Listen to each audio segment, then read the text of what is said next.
존경하는 국민 여러분, 사랑하는 당원 동지 여러분, 국민의힘 비상대책위원장 김용태입니다. 오늘 저는 당을 살리고자 하는 간절한 마음을 담아서 이 자리에 섰습니다. 국민의힘이 겪고 있는 지금의 위기 상황은 비상계엄과 탄핵, 그리고 후보 선출 과정에서의 혼란과 정권 재창출 실패라는 연속적인 참담한 과정에 대해 당의 주체적인 대응을 요구하고 있습니다.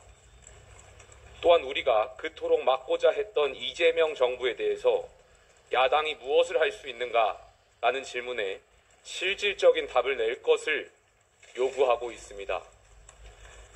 후자의 문제부터 말씀드리겠습니다.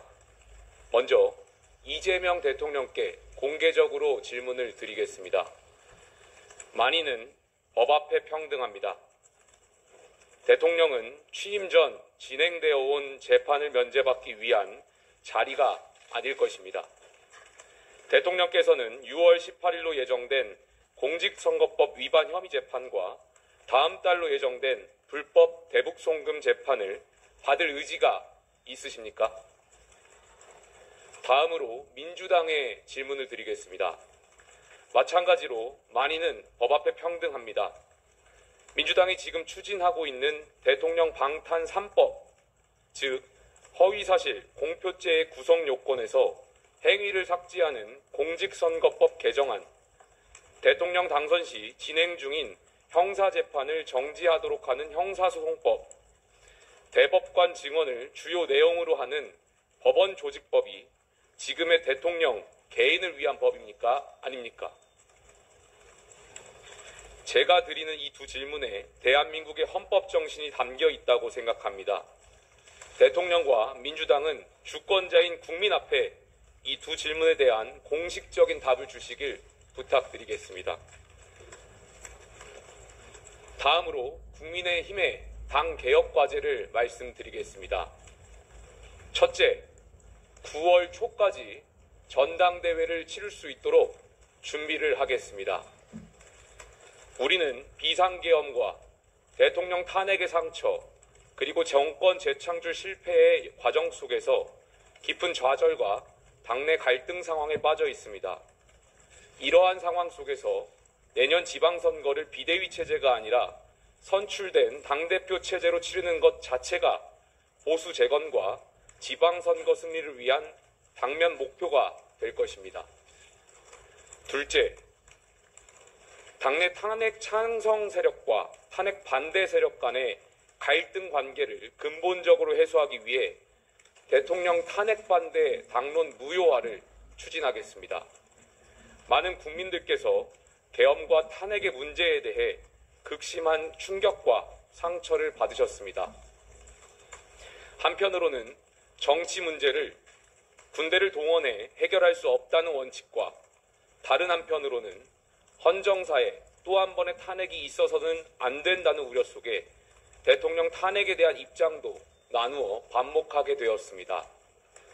저는 탄핵에 찬성했던 국민이나 탄핵에 반대했던 국민 모두 각자의 진정성과 애국심이 있었다고 믿습니다. 또한 각자가 헌법기관인 국회의원의 해석과 판단 역시 존중되어야 합니다. 탄핵에 대한 반대가 계엄에 대한 찬성은 아니었기 때문입니다. 당시 국민의힘의 탄핵 반대 당론은 수사 결과에 따라 탄핵 여부 결정이라는 원칙하에 민주당이 발의한 두 차례의 탄핵안에 대해 반대한 것이었으나 헌법재판소와 대법원 판결 등 국가사법부의 결정은 당론을 결정 또는 수정하게 하는 불가역적인 판단 근거가 됩니다. 또한 제가 지금 탄핵 반대 당론 무효화를 추진하는 것은 두 차례에 걸친 탄핵으로 인해 보수 정당이 심각한 갈등과 깊은 원한에서 벗어나지 못하고 있기 때문입니다. 지난 대선 후보 경선 역시 찬탄과 반탄의 감정 싸움이었습니다. 이 문제를 해결하지 않고서는 보수가 반드시 치러야 할 차기 전당대회 역시 찬탄과 반탄의 경론장이 될 뿐입니다. 탄핵의 강을 넘지 못하는 보수에게 공존과 통합은 없으며 다양성을 창조의 에너지로 승화시키지 못하는 보수에게 미래는 없습니다. 따라서 저는 미래 보수의 염원을 담아 당원 당규의 규정에 따라 의원총회의 공론을 거쳐 탄핵 반대 당론 무효화를 추진하겠습니다. 만약 이 과정이 성공적으로 이루어진다면 앞으로 3년간 공식적이고 공개적인 장에서 탄핵에 대한 찬성과 반대를 이유로 서로를 적대시해 원색적으로 비난하거나 터무니없이 왜곡해서 분란을 일으키는 행위를 해당 행위로 간주하겠습니다. 또한 탄핵에 대한 찬반의 입장은 관용하되 당내 선출직 공직자들 포함한 주요 당직자들이 지난 비상계엄을 옹호하는 경우에는 윤리위원회 회부에서 엄중한 징계를 요청하겠습니다. 셋째, 당의 대선 후보를 부당하게 교체하고자 했던 과정의 진상을 규명하고 합당한 책임을 부과하겠습니다. 국민의힘 지도부는 당내 경선을 통해 선출한 김문수 후보를 한덕수 무소속 예비 후보로 교체하려 했고 5월 10일 전당원 투표에서 당원들이 이를 바로잡았습니다. 이러한 후보 교체 파동은 대선 국면에서 당원과 지지층에게 큰 충격을 안겨주었기 때문에 비대위원장으로서 당무감사권을 발동해 이 사건의 진상을 철저하게 규명하겠습니다. 넷째, 국회 당론 투표 사안에 관해서 원내외 당협위원회를 통한 당심과 국민 여론조사를 통한 민심이 모두 반영되는 절차를 구축하겠습니다. 국민의힘은 지난 당원당규 개정을 통해 대통령의 당무 개입 금지를 규정한 당통분리의 원칙을 명문화했습니다. 여기에 더 나아가 주요 현안에 대한 당의 정체성을 반영하고 심지어 당의 운명을 좌우할 수도 있는 당론이 특정 권력자나 특정 세력의 주장과 이익을 옹호하지 않고 당과 국민의 보편적 이익을 추구할 수 있도록 당론 형성 과정에 당심과 민심을 반영하고 이 과정을 기록화하는 당론 제도화를 추진하겠습니다. 다섯째, 당내 민주주의 강화를 위하여 지방선거에서 광역 및 기초자치단체장 후보의 경우 예외 없는 100% 상향식 공천 실시를 제안하겠습니다. 당내 민주주의의 핵심 과제는 공천권의 민주화입니다.